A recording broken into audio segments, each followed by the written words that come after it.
You know, this entire NHL season has been ridiculous. There's been more fights, storylines, and wild sequences this year than in years past, and it's been hard to keep up. The 2024 NHL season has been complete chaos all the way through, so let's cover what Week 16 had to offer.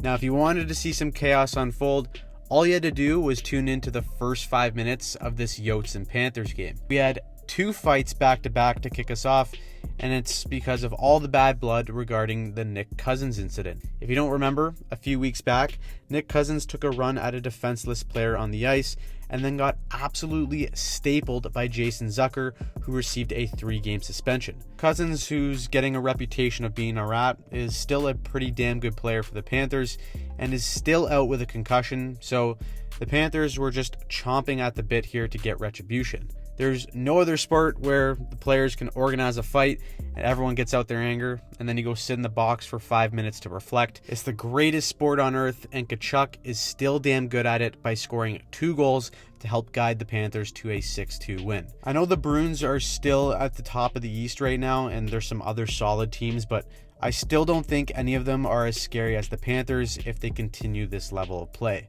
They can skate, forecheck, defend, and most importantly, they can get elite level goaltending.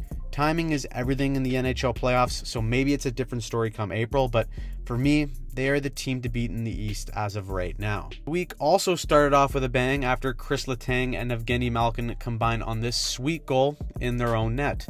A 3-2 game, the Coyotes have a delayed penalty, so the Penguins pull their goalie for the extra attacker. Letang tries to drop it back to Malkin, he mishandles it, and well, it goes in their own net. Just a miserable and devastating play that hilariously sums up the season for the Penguins so far. Look at Crosby, he can't even believe it at this point.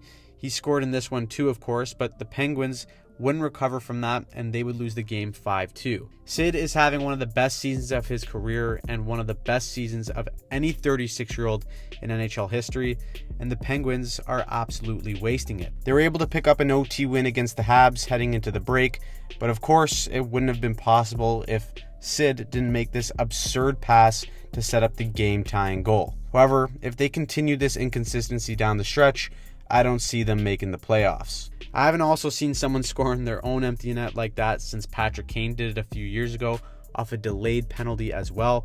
Must be something only elite players can do in this league, so makes sense. Now the fun continued that night as the Golden Knights lost 6-5 to the New Jersey Devils, which of course prompted head coach Bruce Cassidy to call out his team and their beer league effort.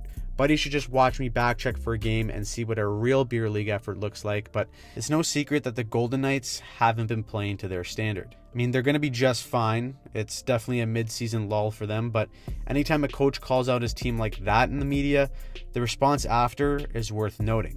Now, chaos ensued after this brutal hit by Brendan Gallagher here on Adam Pelech. That is a throwback tribute hit to Matt Cook. Sticks out his elbow, aims for the head, just ticks off all the boxes you can for a dirty hit. Gallagher only picked up a 5-game suspension, which of course stirred up some controversy, but Sean Monahan also had a legacy game in this one, notching an assist and 2 goals, with one being the game winner to seal the 4-3 victory over the Islanders as they get to spoil Patrick Roy's return to Montreal. Now, Week 16 also saw the return of the Worm and Corey Perry.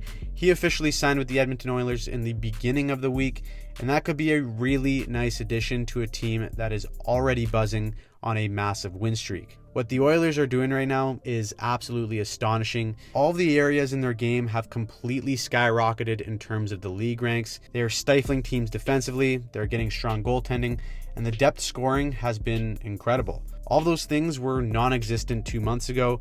They can make NHL history if they surpass 17 wins in a row set by the 92-93 Penguins with Lemieux and Yager. They are right there at 16, and it would just put an exclamation mark on a chaotic season for the Oilers so far. They're going to need to keep piling up the wins though if they want to catch the Vancouver Canucks. We did a video on them this week and why they are an offensive juggernaut, so check out that video after this, but I'm very interested to see how this team handles a speed wobble. Because the Canucks have been so damn consistent this year, They haven't had a stretch of bad games or a big losing streak, and I'd like to see how they handle some adversity. Coach Rick Tocchet has some criticism for superstar Elias Pettersson, which the media seemingly ran with, and they're also currently riding a ridiculously high shooting percentage, which will likely regress, so I'm interested to see how they will perform down the stretch when the puck stops going in as frequently as they've been used to. Now, the last time I checked, the Leaf Cup parade was off with them struggling on the West Coast trip, but Ilya Samsonov wasn't too happy about that. After losing his game and struggling big time early this season, he was sent down to reset and clear his head. Ever since he's returned, he's been fantastic for the Leafs. He had a strong game in Seattle to give them the win, and then had an unbelievable performance against Winnipeg on Wednesday in a 1-0 shutout victory. The Leafs head into their All-Star break on a 3-game win streak after beating a solid Jets team back-to-back. Auston Matthews became the first player to 40 goals this season after he hammered this one home to make it 3-1. Both teams made it known how they felt about each other at the end of this game. Leafs seal the game with an empty netter, and judging by how this fan celebrates the empty net goal, I think it's time to officially reinstate the Leafs Stanley Cup parade.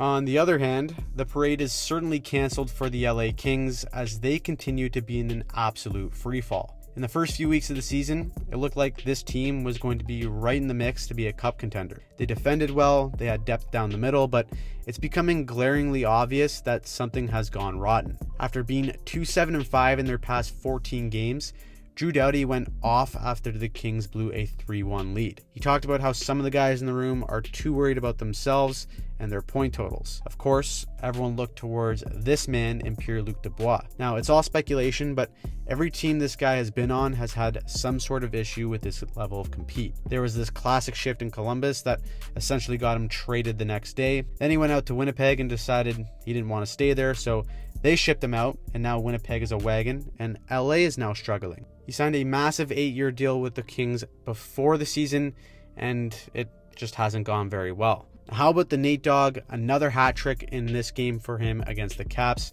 The guy is so automatic and electric right now that women are literally tossing their bra and panties on the ice for him. He's playing like a man possessed right now, and him and Kucherov are in an all-time MVP battle. I'll likely do a breakdown on these two and how both of them drastically have different play styles that dominate in their own unique way, so keep an eye out on the channel for that this week. Quick check-in on my future Cup champs in the Sharks playing defense. Look at that, just beautiful. This entire team is so in sync right now that they are diving at the same time to try and break up plays. God, I love that team. I hope they really turn it around. Now, the Smith Entertainment Group, which are the owners of the Utah Jazz, have also asked the NHL to initiate an expansion process. More teams mean more money for the owners, but it certainly risks the product getting diluted with more than 32 teams. I personally think we're perfect with the number we are at right now, but drop a comment on what you think down below. Now, outside of the NHL, it looks like we're finally going to get some clarity on the 2018 Hockey Canada scandal. This week, 5 members of Canada's World Junior 2018 team have been told to surrender to the London police. There will be a press conference on February 5th detailing more information. Shifting over to the PWHL, women's hockey is absolutely buzzing. Montreal hung on to first place with a 2-1 overtime win over Ottawa in front of a record-breaking crowd on Saturday. Just a little under a month into the inaugural season, Montreal is on top of the league while Toronto is, of course, at the bottom. Parade is canceled there too, but 8 players who played Saturday will represent the league during the NHL All-Star Weekend. Quick NHL standings and stats check. At the top of the league is the Bruins, Canucks, and the Avs, while my Sharks keep things nice and tidy in the basement along with the Blackhawks. Kucherov and McKinnon remain in a league of their own right now, standing 1-2 in league scoring. Auston Matthews is absolutely going for 70 this year as he leads all players with 40 goals at the All-Star break. So, what did you think about Week 16? What's your favorite chaotic storyline of the season going into the All-Star break? Drop a comment down below, and as always, if you want to see some of our deeper breakdowns throughout the week, make sure you click on any of the videos here and subscribe to the channel.